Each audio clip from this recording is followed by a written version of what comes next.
نہیں 20 تو بہت کم تھے۔ خیر اللہ کا شکر ہے انتظام ہو گیا تھا، جس نے کہا تو رابعہ تعجب سے پوچھنے لگی، بھیا نے دیے؟ نہیں، میں نے اپنے آفس سے ایڈوانس لیے ہیں۔ وہ کتنے؟ وہ جتنا پہلو تہی کر رہی تھی رابعہ اتنا ہی سوال اٹھا رہی تھی۔ 1 لاکھ؟ 1 لاکھ کیسے مل گئے؟ کیسے ملے؟ کیوں ملے؟ یہ سب سوچنا فضول ہے۔ اصل بات یہ ہے کہ جو کام ہونا ہے اس کے لیے سارے راستے خود بخود ہموار ہوتے جاتے ہیں، ورنہ ہم ایڑی چوٹی کا زور لگا کر بھی وہ کچھ حاصل نہیں کر سکتے جو ہماری تقدیر میں نہیں لکھا ہوتا۔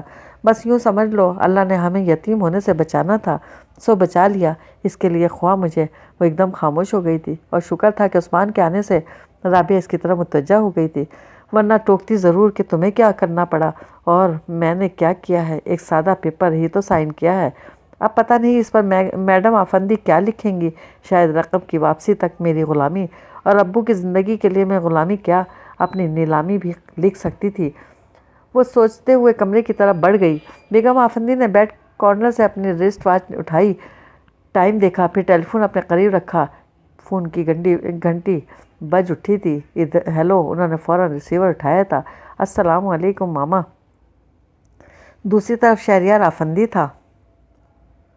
بہت لمبی عمر جیو بیٹا، کیسے ہو؟ انہوں نے دعا دے کر پوچھا۔ بالکل ٹھیک، لگتا ہے آپ کی دعائیں رنگ لا رہی ہیں، شہریار نے کہا تو فوراً پوچھنے لگیں، کیا مطلب یہ ماما کہ اس بار میری رپورٹس پہلے سے بہت اچھی ہیں، شہریار نے خوش ہو کر بتایا۔ تو اس سے زیادہ بیگم آفندی خوشی سے اچھل پڑی۔ ریئلی؟ اور یس ماما، ڈاکٹر کہتے ہیں میرے اندر تازہ خون بن رہا ہے، گو کہ اس کی سپیڈ بہت کم ہے، پھر بھی ماما چانس تو بن گیا ہے نا۔ شہریار کی آواز میں غیر معمولی کھنک تھی۔ بیگم آفندی کی آنکھیں پانیوں سے لبریز ہو گئی تھیں۔ انشاءاللہ بیٹا تم بہت جلد ٹھیک ہو جاؤ گے، سب آپ کی دعائیں ہیں ماما، اور پھر اللہ میاں کو پتہ ہے نا کہ آپ کے پاس صرف ایک میں ہوں۔ ہاں، اور تم سے ہی اس گھر میں بہاریں آئیں گی۔ بہاریں؟ شہریار بہت خوبصورت کہکہ لگایا تھا۔ اور کیا؟ بیگم آفندی مسکرائیں، پھر اچانک ایک خیال کے تحت کہنے لگیں، اور ہاں وہ فائقہ تمہارا بہت پوچھ رہی تھی۔ فائقہ میرا؟ کیا کہہ رہی تھی ماما؟ وہ حیران ہو کر پوچھ رہا تھا۔ یہی کہ تم اتنے دنوں سے نظر نہیں آئے، کہاں چلے گئے ہو؟ میرا خیال ہے وہ تمہیں مس کر رہی ہے، بیگم آفندی نے کہا تو وہ جیسے یقین کر بھی رہا تھا اور نہیں بھی۔ تو ماما آپ کو شاید غلط فہمی ہوئی ہے، اس نے یوں ہی پوچھ لیا ہوگا۔ یوں ہی کیسے؟ اور تم نے نہیں پوچھا؟ خیر تم کب آ رہے ہو؟ بیگم آفندی نے خود ہی بات بدل کر، ابھی سیٹ کنفرم نہیں ہوئی، ہوگی تو آپ کو فون کر دوں گا۔ اوکے بیٹا، اپنا خیال رکھنا۔ 1 منٹ ماما، وہ رک کر پوچھنے لگا، اگر میں صبح آپ کو آفس میں فون کروں تو میری فائقہ سے بات ہو سکے گی؟ ہو تو سکتی تھی، لیکن وہ آج کل چھٹی پر ہے۔ بیگم آفندی نے اس کی بے قراری محسوس کرتے ہوئے کہا، ٹھیک تو ہے نا؟ اس نے فوراً پوچھا۔ ہاں بالکل ٹھیک ہے، اوکے خدا حافظ۔ ادھر سے سلسلہ منقطع ہو گیا تو بیگم آفندی ریسیور رکھتے ہوئے بڑبڑائیں، میرے بچے کوئی چیز تمہیں پسند آئے اور وہ تمہاری نہ ہو، یہ تو ہو ہی نہیں سکتا۔ فائقہ تمہاری ہے، صرف تمہاری۔ بیگم آفندی کی آنکھیں چمکنے لگی تھیں، اور اگلے روز وہ فائقہ اعزاز احمد پر ایک اور احسان کرنے ہاسپٹل جا پہنچی۔ کیسے ہیں تمہارے فادر؟ جی وہ، فائقہ انہیں دیکھ کر بوکھلا گئی۔ تم نے فون نہیں کیا تو مجھے تشویش ہوئی، اس لیے خود دیکھنے چلی آئی، انہوں نے کہا تو وہ نادم سی ہو کر بولی، سوری میڈم، پریشانی میں کچھ یاد نہیں رہا ہوتا ہے، لیکن اب یاد رکھنا۔ انہوں نے بے نیازی پر برتنے کے ساتھ تنبیہ بھی کی۔ جی وہ میں ہر روز آپ کو فون کروں گی۔ گڈ، چلو مجھے اپنے فادر کے پاس لے چلو، انہوں نے کہا، پھر اس کے ساتھ کمرے میں آئیں اور بیڈ کے قریب رک کر آہستہ آواز میں بولیں، السلام علیکم، اب کیسی طبیعت ہے آپ کی؟ ابو نے اپنے سینے پر رکھا ہاتھ اٹھا کر اشارہ کیا، بولے کچھ نہیں، تو دوسری طرف سے فائقہ ان کے قریب آ کر بولی، ابو یہ ہماری میڈم ہیں، میڈم آفندی، آرام کرنے دو انہیں، ڈسٹرب نہیں کرو۔ انہوں نے فائقہ کو مزید کچھ کہنے سے روکا، پھر اسے اپنے ساتھ باہر آنے کا کہہ کر کمرے سے نکل آئیں۔ کوئی پرابلم تو نہیں ہے یہاں؟ نو میڈم۔ وہ اس کے سامنے خود کو بہت چھوٹا محسوس کر رہی تھی۔ اور پیسوں کی ضرورت؟ جی نہیں، پھر بھی یہ رکھ لو۔ انہوں نے پرس میں سے لفافہ نکالا اور اسے تھما کر بولیں، مجھے معلوم ہے یہاں کے اخراجات، اور ہاں فادر کو گھر لے جانے کی جلدی مت کرنا جب تک ڈاکٹرز نہ کہیں۔ جی، اس نے کہا۔ تبھی رابعہ اس کے قریب آ کھڑی ہوئی تو بیگم آفندی سے دیکھنے لگیں، میڈم یہ میری سسٹر ہے۔ اس نے ان کی طرف دیکھنے پر بتایا تو وہ حیرت سے پوچھنے لگیں، تمہاری بہن ہے؟ جی۔ How beautiful, okay see you. انہوں نے بے اختیار رابعہ کو سراہا، پھر اسے خداحافظ کہہ کر چلی آئیں۔ تمہاری میڈم سے ابو کو دیکھنے آئی تھی۔ رابعہ کی حیرت بجا تھی، پھر بھی اسے ٹوک گئی، اس میں حیرت کی کیا بات ہے؟ کیوں نہیں؟ اتنی بڑی فرم کی مالک کیا اپنے تمام سٹاف کے ساتھ وہ ایسی ہی ہیں؟ ہاں، سب کا خیال رکھتی ہیں، اس نے فوراً کہا۔ تو رابعہ منہ بنا کر بولی، پھر تو بہت جلدی دیوالیہ ہو جائیں گی۔ جی نہیں، کسی کی مدد کرنے سے آدمی دیوالیہ نہیں ہوتا، بلکہ اللہ اسے اور نوازتا ہے، اس نے کہا۔ تو رابعہ کندھے اچکا کر بولی، بہرحال خاتون ہے، گریسفل، اور میری تعریف بھی کر رہی تھی۔ کیا کہہ رہی تھی بھلا؟ بیوٹیفل، اس نے کہا۔ تو رابعہ گردن اکڑا کر بولی، وہ تو میں ہوں، یہ بتاؤ ان کا کوئی خوبصورت سا بیٹا بھی ہے؟ رابعہ وہ مشکل خود پر قابو پا کر بولی، یہ ہاسپٹل ہے اور اس کمرے میں ہمارے ابو جس حال میں پڑے ہیں وہ تم اچھی طرح جانتی ہو۔ ہاں، اور میں یہ بھی جانتی ہوں کہ اللہ کے فضل سے اب انہیں کوئی خطرہ نہیں ہے، اس لیے میں تمہارا دل بہلانے کی کوشش کر رہی تھی اور تم… رابعہ بہت بات ادھوری چھوڑ کر کمرے میں سے چلی گئی۔ میرا دل بہلا رہی تھی ہوں، اس نے سر جھٹکا، پھر رابعہ کے پیچھے جانے لگی تھی کہ عثمان کو آتے دیکھ کر وہیں رک گئی۔ السلام علیکم، ابو کیسے ہیں؟ عثمان نے قریب آتے ہی سلام کے ساتھ پوچھا۔ بہتر ہیں۔ تم رابعہ کے ساتھ آئے ہو؟ اس نے جواب کے ساتھ سوال اٹھایا۔ جی، میں اسٹاپ پر پھل لینے رک گیا تھا، عثمان نے شاپر اس کی طرف بڑھاتے ہوئے کہا۔ اچھا چلو ابو سے مل لو، لیکن زیادہ باتیں نہیں کرنا، اس نے کہا۔ تو عثمان روم میں جاتے جاتے پلٹ کر پوچھنے لگا، آپی، بھیا اور بھابھی نہیں آئے؟ نہیں، ابھی وہ یہاں سے گزرے تھے، میں جب پھل لے رہا تھا تو وہ کہیں اور جا رہے ہوں گے۔ وہ اس کی بات پوری ہونے سے پہلے بول پڑی، ابو کے پاس کیوں نہیں آئے؟ عثمان نے افسوس سے کہا، اور افسوس تو اسے بھی ہو رہا تھا، لیکن عثمان کو بہلاتے ہوئے بولی، آ جائیں گے، ہو سکتا ہے کسی ضروری کام سے گئے ہوں اور واپسی میں ادھر سے ہوتے ہوئے جائیں۔ چلو تم اندر چلو، اس نے عثمان کو اندر دھکیلا۔ پھر جب تک رابعہ اور عثمان رہے اس کا دھیان بٹا رہا اور ان کے جاتے ہی وہ پھر سے متضاد سوچوں اور الجھنوں میں گر گئی تھی۔ زیادہ فکر اسے بیگم آفندی کی طرف سے تھی جو آج سے مزید 1,00,000 دے گئی تھی، اور بے شک وہ اس سے زیادہ بھی دے سکتی تھی، لیکن اس کے بدلے میں وہ اس سے کیا چاہتی تھی؟ یہ سوالیہ نشان مسلسل اسے پریشان کر رہا تھا۔ کتنی بار اس نے سر جھٹک کر سوچا کہ جو ہوگا دیکھا جائے گا، لیکن چند لمحوں بعد ہی پھر اس کا ذہن وہیں اٹک جاتا۔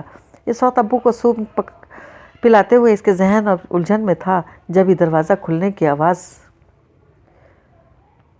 پر وہ متوجہ ہوئی تھی۔ السلام علیکم، اذان کی آواز پر وہ چونکی تھی اور انہیں دیکھ کر ذرا سا سر ہلا دیا۔ کیسی طبیعت ہے پھوپھا جان؟ اذان نے ابو کے قریب بیٹھ کر ان کا ہاتھ تھام لیا۔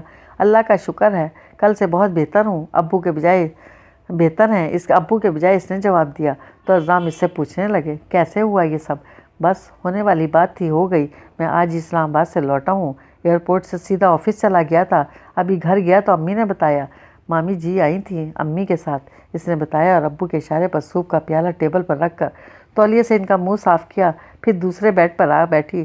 کوئی تشویش کی بات تو نہیں؟ اذان نے چہرہ اس کی طرف کر کے دھیمی آواز میں پوچھا۔ نہیں، بس یہ ہے کہ زخم بھرنے میں کچھ وقت لگے گا، وہ ابو کو دیکھتے ہوئے بولی۔ میرا خیال ہے ابو لائٹ سے بے چین ہو رہے ہیں، ابو لائٹ آف کر دوں؟ ہوں، ابو نے ہوں کی آواز نکال کر آنکھیں بند کر لیں۔ تو اذان اٹھ کھڑے ہوئے۔ آپ باہر چلیں اذان بھائی، میں آ رہی ہوں، اس نے ابو کا کمبل ٹھیک کرتے ہوئے پھر لائٹ آف کر کے کمرے سے نکل آئی۔ یہاں رات میں تم رکتی ہو؟ اذان نے پوچھا۔ جی، 4 دن سے میں ہی ہوں یہاں، اور آفس چھٹی لی ہوئی ہے۔ کتنے دن کی؟ دنوں کا حساب نہیں رکھا، ویسے کل سے رابعہ یہاں آئے گی، پھر میں آفس جانے لگوں گی، اس نے کہا۔ تو اذان فوراً بولے، میں یہی کہنے والا تھا کہ رابعہ یہاں رکے اور تم آفس جاؤ، کیونکہ پرائیویٹ جابس ہے، زیادہ دن کی چھٹی سے کہیں۔ انہوں نے بات ادھوری چھوڑ دی تو اس کا دل چاہا کہ اس کی جاب نہیں چھوٹے گی، وہ اگر چھوڑنا چاہے تب بھی نہیں، لیکن اس نے خود کو روک لیا۔ تو قدرے رک کر اذان پوچھنے لگے، پیسوں وغیرہ کی ضرورت نہیں اذان بھائی، اس نے فوراً منع کیا۔ پھر بھی یہ رکھ لو، اذان جیب سے والیٹ نکالتے ہوئے بولے۔ پلیز اذان بھائی، مجھے اگر ضرورت پڑی تو میں بلا جھجک آپ سے کہہ دوں گی، بس آپ دعا کریں ابو جلدی ٹھیک ہو جائیں، اس نے عاجزی سے کہا۔ تو اذان آہستہ سے اس کا سر تھپک کر بولے، انشاءاللہ جلدی ٹھیک ہو جائیں گے۔ تم اپنا خیال رکھو۔ 4 دن میں کیا حال ہو گیا ہے تمہارا؟ برسوں کی مریض لگنے لگی ہو۔ میں کیا کروں، وہ جانے کیا کہنے جا رہی تھی کہ ایک دم خاموش ہو گئی۔ کیا ہو گیا ہے تمہیں؟ مجھے بتاؤ، کس بات سے پریشان ہو؟ اذان نے نرمی سے پوچھا۔ کچھ نہیں، میں بس ابو کی طرف سے فکر مند ہوں، اس نے سنبھل کر بات بنائی۔ فکر کی کوئی بات نہیں، اللہ کا شکر ہے ان کا آپریشن کامیاب ہوا ہے، اور دیکھنا چند دنوں میں وہ بالکل ٹھیک ہو جائیں گے۔ اس کے علاوہ کوئی اور پریشانی کی بات ہے تو بتاؤ، انہوں نے تسلی دے کر پوچھا۔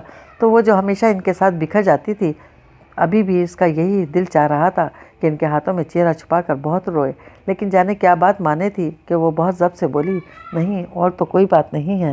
پھر شاید تم اس ماحول سے گھبرا گئی ہو، چلو میں تمہیں گھر چھوڑ آؤں، انہوں نے کہا تو نفی میں سر ہلاتے ہوئے بولی، ابھی نہیں، کل چلی جاؤں گی، کل میں یہاں پہلے تمہارے گھر جاؤں گا، انہوں نے کہا تو سادگی سے مسکرائی۔ اس کا مطلب ہے آپ کو میری بات کا یقین نہیں ہے؟ تمہاری حماقتوں کی وجہ سے۔ وہ ہونٹ بھیج کر دوسری طرف دیکھنے لگے۔ ناراض مت ہو، میں مذاق کر رہا تھا، چلو کمرے میں جاؤ، میں بھی چلتا ہوں، آپ جائیں میں چلی جاؤں گی، اس نے کہا تو خداحافظ کہہ کر تیز قدموں سے چلتے ہوئے لفٹ میں بند ہو گئے تو وہ بوجھل قدموں سے اپنے روم میں آ گئی۔ وہ بھی ابو کے پاس سے جانا نہیں چاہتی تھی اور نہ ہی اس کا آفس جانے کا دل چاہ رہا تھا۔ کوئی مجبوری بھی نہیں تھی کیونکہ بیگم آفندی خود اس سے کہہ چکی تھی کہ جب تک ابو ٹھیک نہیں ہو جاتے اسے آفس آنے کی ضرورت نہیں ہے، لیکن اس کے ساتھ جو انہوں نے اسے سوالیہ نشان دیا تھا اس سے وہ کسی کام کی نہیں رہی تھی۔ بوجھل دل اور الجھے ہوئے ذہن کے ساتھ وہ بھلا کیا کر سکتی تھی؟ نیندیں بھی اچاٹ ہو چکی تھیں جب ہی اس نے سوچا کہ پہلے بیگم آفندی سے ان کی شرط معلوم کرے، ورنہ اپنی طور پر سوچ سوچ کر تو وہ پاگل ہو جائے گی، اور صرف اسی مقصد سے وہ آفس آئی تھی۔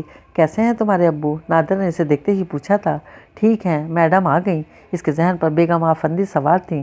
نہیں، کیوں تمہیں مزید چھٹی لینی ہے؟ نادر یہی سمجھی تھی۔ نہیں، اس نے کہا۔ تبھی سامنے سے بیگم آفندی کو آتے دیکھ کر وہ اپنی جگہ سے اٹھ کھڑی ہو گئی اور قریب آنے پر انہیں سلام بھی کیا، لیکن وہ اسے یکسر نظر انداز کرتے ہوئے اپنے کمرے میں چلی گئیں تو اس کا دل مزید وسوسوں میں گر گیا۔ کچھ ہرٹ بھی ہوئی۔ تبھی ناظر نے نظریں چرا کر بیٹھتے ہی کمپیوٹر آن کیا تو پیپرز پر ابھی بھی وہی نظم تحریر تھی۔ مجھے خبر تھی کہ بعد اس ہوا کے جھونکوں کو میں اپنی سانسوں سے کچھ دیر روک سکتا ہوں۔ اس نے کمپیوٹر آف کر دیا اور کچھ دیر گلاس وال سے ادھر شہریار آفندی کے خالی کمرے کو دیکھتی رہی، پھر اٹھ کر بیگم آفندی کے کمرے کی طرف آ گئی۔ میں آئی کم ان؟ اس نے خود کو روکنے کی کوشش میں ناکام ہو کر دروازہ کھولا تھا اور اتفاق سے بیگم آفندی ادھر ہی متوجہ تھیں۔ تبھی اس بات میں سر ہلا دیا۔ سوری میڈم، میں آپ کو ڈسٹرب کر رہی ہوں، لیکن اس سے زیادہ میں خود ڈسٹرب ہوں، اس نے اندر داخل ہوتے ہوئے کہا۔ خیریت؟ کیا ہوا ہے؟ تمہارے فادر تو ٹھیک ہیں؟ بیگم آفندی نے بہت انجان بن کر پوچھا۔ جی وہ ٹھیک ہیں۔ پھر کیا مسئلہ ہے؟ بیٹھ جاؤ، آرام سے بیٹھ کر بتاؤ، انہوں نے کہا تو وہ عاجزی سے بولی۔ میں آرام سے نہیں بیٹھ سکتی میڈم جب تک آپ کی شرط نہ جان لوں۔ ارے تم نے غالباً اسے خود پر سوار کر لیا ہے، بیوقوف لڑکی، تم نے خود ہی تو کہا تھا کہ تم اپنے فادر کے لیے جان دے سکتی ہو، اب میں اس سے بڑھ کر تم سے کیا چاہوں گی؟ بتاؤ اس سے بڑھ کر تمہارے پاس کیا ہے؟ بیگم آفندی نے ہلکے پھلکے انداز میں کہا تو خاموشی سے دیکھتی رہ گئی۔ دیکھو یہ آفس ہے، یہاں میں تم سے کوئی بات نہیں کر سکتی، اور یہ بھی سن لو کہ ہمارے درمیان جو بھی بات طے ہے اس کی خبر تمہارے فرشتوں کو بھی نہیں ہونی چاہیے، انڈرسٹینڈ؟ بیگم آفندی ایک دم سنجیدہ ہو گئی تھی۔ جی، کسی کو بتایا تو نہیں کہ میں نے تمہیں ایڈوانس میں اتنی رقم دی ہے؟ میرے گھر والے جانتے ہیں، اس نے کہا تو جھنجلا کر بولی۔ میں گھر کی نہیں آفس کی بات کر رہی ہوں۔ جی یہاں میں نے کسی سے ذکر نہیں کیا، وہ خائف ہو کر بولی، اور نہ ہی کرنا۔ جی اب جاؤ اپنے کام کرو، بلکہ میں نے تم سے کہا تھا کہ فادر کے ٹھیک ہونے کے بعد آنا، پھر آج تم کیوں آ گئی؟ بیگم آفندی نے ناگواری سے ٹوکا۔ آپ کی شرط جاننے، کیونکہ خود سے قیاس کر کر کے تھک گئی ہوں، اور اگر ابھی بھی آپ نے نہیں بتایا تو میں نہیں جانتی کہ خود اپنے ساتھ کیا کر ڈالوں۔ اتنی ڈپریس میں کبھی نہیں ہوئی، ایک ایک پل عذاب ہے۔ پلیز میڈم، اگر آپ کو میری جان لینی ہے تو ابھی شوٹ کر دیں مجھے، وہ عاجزی سے بولتی ہوئی رو پڑی۔ اوکے رو مت، بیگم آفندی نے جیسے زچ ہو کر ٹوکا، پھر انٹر کام پر طاہر صاحب کو آنے کا کہہ کر اس سے بولی، فوراً ریلیکس ہو جاؤ۔ وہ اپنی آنکھیں رگڑ کر سیدھی کھڑی ہو گئی۔ کچھ دیر بعد طاہر صاحب آئے تو بیگم آفندی ان سے بولی، طاہر صاحب میری آج کچھ فارنرز کے ساتھ میٹنگ ہے، میں مس فائقہ کو بھی اپنے ساتھ لے جا رہی ہوں، آپ یہ ڈرافٹس بھجوا دیجیے گا، باقی کام میں کل دیکھ لوں گی۔ جی بہتر۔ طاہر صاحب نے ان سے ڈرافٹ لے لیے تو وہ اٹھ کھڑی ہوئیں۔ فائقہ اپنا بیگ وغیرہ لے کر میرے ساتھ چلو۔ وہ فوراً کمرے سے نکلی اور اپنی جگہ سے بیگ اٹھاتے ہوئے نادرہ سے بولی، سنو میں پھر چھٹی پر جا رہی ہوں۔ کتنے دن کی؟ نادرہ نے پوچھا۔ کچھ کہہ نہیں سکتی، وہ جلدی سے کہہ کر باہر نکل آئی تھی۔ کچھ دیر بعد بیگم آفندی آئیں تو ان کے ساتھ ان کی گاڑی میں بیٹھ گئی اور ان کے بولنے کا انتظار کرنے لگی۔ تم خواہ پریشان ہو رہی ہو، بیگم آفندی ڈرائیو کرتے ہوئے بہت سرسری انداز میں بولنے لگیں۔ میں نے کوئی کڑی شرط نہیں رکھی، پھر تمہیں اختیار ہے، مانو نہ مانو، میں تمہیں فورس نہیں کروں گی، چاہو تو ریجیکٹ کر دینا۔ وہ خاموش رہی۔ ویسے ان 4 دنوں میں تم نے کیا کیا قیاس کیا؟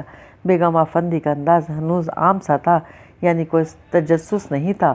جب ہی اس نے کوئی جواب نہیں دیا تو قدرے رک کر وہ اس کا ایک نظر ڈال کر کہنے لگیں، بچے روٹھے ہوئے اچھے لگتے ہیں نا، اور مجھے روٹھے ہوئے بچوں کو منانے میں بہت مزہ آتا ہے۔ پہلے ذرا سا منہ بسولتے ہوئے پھر کھلکھلا کر ہنس دیتے ہیں۔ شہری بھی کبھی کبھی یوں ہی تمہاری طرح منہ پھلا کر بیٹھ جاتا ہے۔ تب پتہ ہے میں اس سے کیا کہتی ہوں؟ وہ بالکل غیر ارادی طور پر گردن موڑ کر انہیں دیکھنے لگی تھی۔ بیلون، بیگم آفندی کہہ کر خود ہی ہنسی۔ اس نے پہلے ان سے نظریں ہٹائیں، پھر غیر محسوس طریقے سے رخ موڑ کر شیشے سے باہر دیکھنے لگی۔ بیگم آفندی نے اپنے بنگلے کے اندر جا کر گاڑی روکی اور اپنی طرف کا دروازہ کھول کر بولی، چلو بھائی گھر آ گیا۔ وہ خاموشی سے اتر کر ان کے ایک ایک قدم پیچھے چلنے لگی تھی۔ بیٹھو، میں ابھی آتی ہوں۔ بیگم آفندی سے لاؤنج میں بیٹھنے کا کہہ کر خود اپنے کمرے میں چلی گئیں۔ یا اللہ، پتہ نہیں یہ عورت میرے ضبط کا امتحان لے رہی ہے۔ وہ سوچتی ہوئی صوفے میں دھنس گئی۔ اس کے پاس انتظار کے سوا کوئی چارہ نہیں تھا۔ تقریباً 10 منٹ بعد بیگم آفندی واپس آئیں اور ان کے دائیں ہاتھ طرف رکھے سنگل صوفے پر بیٹھتے ہوئے بولیں، شہری کے جانے سے میں بالکل اکیلی ہو جاتی ہوں۔ اللہ کرے وہ ساتھ خیریت کے جلدی آ جائے۔ کچھ بتایا بھی نہیں اس نے، پتہ نہیں کب آئے گا۔ وہ ان کی بات کے جواب میں کیا کہتی، خاموشی سے سر جھکائے بیٹھی رہی۔ ہاں تو تم شرط جاننا چاہتی ہو؟ بیگم آفندی نے اسے متوجہ کرنے کی خاطر کہا تو وہ فوراً سر اونچا کر کے انہیں دیکھنے لگی۔ وہ ذرا سا مسکرا کر بولیں، صبر نہیں ہے تم میں؟ بہرحال میں نے تم سے کہا تھا کہ شرط بتانے میں وقت لگے گا، اور اس وقت تمہارے پاس وقت نہیں تھا۔ ابھی بھی تمہیں جلدی تو نہیں ہے نا؟ جی نہیں۔ وہ فوراً بولی، ہاں یوں تو میں ایک ہی جملے میں بات کہہ سکتی ہوں، لیکن تم سمجھو گی نہیں، اور سمجھانے کے لیے ہی تمہیں شروع سے بتانا چاہتی ہوں، انہوں نے کہا۔ پھر کتنی دیر خاموش رہنے کے بعد گویا ہوئی تھی، شہریار میرا ایک ہی بیٹا ہے۔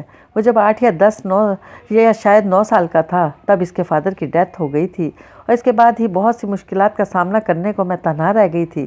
اتنا بڑا بزنس اور میں اکیلی عورت، اس وقت دوست بھی تھے اور دشمن بھی، لیکن میں نے ہمت نہیں ہاری اور بس یہی سوچتی رہی کہ کچھ سالوں کی بات ہے، شہریار بڑا ہو جائے گا تو سب ٹھیک ہو جائے گا۔ اور بزنس میں تو واقعی سب ٹھیک ہو گیا، لیکن میرے اپنے گھر کا چراغ بجھنے لگا۔ 22 سال کا تھا شہری جب ایک روز ڈاکٹر نے مجھ پر روح فرسا انکشاف کیا کہ شہری کو بلڈ کینسر ہے۔ بیگم آفندی نے اپنے ہونٹ اور آنکھیں یوں بھینچیں جیسے ان پر یہ انکشاف ابھی ہوا ہو، جبکہ وہ جو عدم دلچسپی سے سن رہی تھی، متوجہ ہونے کے ساتھ ہی اپنی جگہ سن ہو گئی تھی۔ گزشتہ 4 سالوں سے کس طرح جی رہی ہوں یہ میں ہی جانتی ہوں۔ ڈاکٹر نے اس کی زندگی کی طرف سے بالکل مایوسی کا اظہار کر دیا ہے۔ بہت کم وقت کا مہمان ہے، 2، 4 یا 6 مہینے۔ بیگم آفندی نے اپنے ہونٹوں پر ہاتھ رکھ دیا۔ یا اللہ، اس کا دل دکھ سے بھر گیا۔ میں تو سمجھتی تھی دکھ فقط ہم غریبوں کے حصے میں آتے ہیں، لیکن سب کچھ ہے میرے پاس۔ بیگم آفندی پھر گویا ہوئی، لیکن کسی کام کا نہیں، کیونکہ اپنی ساری دولت دے کر بھی میں اپنے بیٹے کی زندگی نہیں خرید سکتی، لیکن اس کی تھوڑی سی زندگی میں خوشیاں ضرور لانا چاہتی ہوں۔ میری خواہش تھی کہ وہ شادی کرے، لیکن وہ مانتا ہی نہیں تھا۔ پر ایک روز اسے خود احساس ہوا کہ اس کے بعد میں بالکل اکیلی ہو جاؤں گی، میرے جینے کا کوئی سہارا، کوئی بہانہ نہیں ہوگا، اور بالکل تنہا ہو کر میں ہمت ہار جاؤں گی۔ یوں مجھے ہارنے سے بچانے کے لیے وہ شادی پر آمادہ تو ہو گیا، لیکن ساتھ یہ شرط بھی رکھ دی کہ جس لڑکی سے اس کی شادی ہو، اسے پہلے سے معلوم نہیں ہونا چاہیے کہ وہ بلڈ کینسر کا مریض ہے۔ یعنی وہ کسی کو دھوکے میں نہیں رکھنا چاہتا۔ وہ فیئر ہے، لیکن کوئی اس کے ساتھ فیئر نہیں ہوتا۔ تم میری بات سمجھ رہی ہو نا؟ بیگم آفندی سے گمسم دیکھ کر ٹوکا تو وہ یوں ہی سر جذبات میں ہلا کر رہ گئی۔ میں نے 1-2 جگہ شہری کا پرپوزل دیا تھا، اور جب اس کے کینسر کا بتایا تو صاف جواب آ گیا۔ پھر مجھے معلوم ہوا شہری تمہیں پسند کرتا ہے، بلکہ خود اس نے ہی مجھے بتایا تھا، اور بس اسی روز سے میں چاہتی ہوں کہ تم اس کی زندگی میں آ جاؤ، بہت خوش ہوگا۔ بیگم آفندی اپنی شرط کی ابتدا کر کے خاموش ہو گئی تھی، اور وہ کیا کہتی؟ اس کا ذہن کچھ سوچنے سمجھنے کے قابل ہی کہاں تھا، بس چپ چاپ انہیں دیکھے جا رہی تھی۔ تم میری شرط جاننے کے لیے بہت بے چین تھی، سن رہی ہو نا؟ بیگم آفندی سے پوری طرح اپنی طرف متوجہ کر کے کہنے لگیں، میری شرط یہی ہے کہ تم شہری سے شادی کرو، اس کے بچے کی ماں بنو، اور وہ بچہ میرا ہوگا، صرف میرا، سمجھ رہی ہو نا؟ شہری کے بعد تم پر کوئی پابندی نہیں ہوگی، واپس اپنے گھرانے میں شادی کر سکو گی۔ بیگم آفندی دھیمے لہجے میں بول رہی تھی، لیکن ان کی آواز سے چھلکتی صفاقی براہ راست اس کے دل میں چبھ رہی تھی۔ پھر اچانک وہ اٹھ کر چلی گئی، پتہ نہیں کس کام سے گئی تھی۔ وہ قصداً اسے سوچنے کو تنہا چھوڑ گئی تھی۔ یا اللہ، اس نے دونوں ہاتھوں سے اپنا چہرہ ڈھانپ لیا اور اپنے اعصاب پر قابو پانے کی کوشش کرنے لگی تھی کہ بند پلکوں کے اندر شہریار آفندی کا وجیح سراپا آن سمایا۔ اف، یہ شخص کچھ وقت کا مہمان ہے۔ اس نے گھبرا کر اپنے ہاتھ نیچے گرا دیا اور وحشت سے ادھر ادھر دیکھنے لگی۔ پھر اس سے پہلے کہ بیگم آفندی آتی وہ اٹھی اور بھاگتی ہوئی ان کے بنگلے سے نکل آئی۔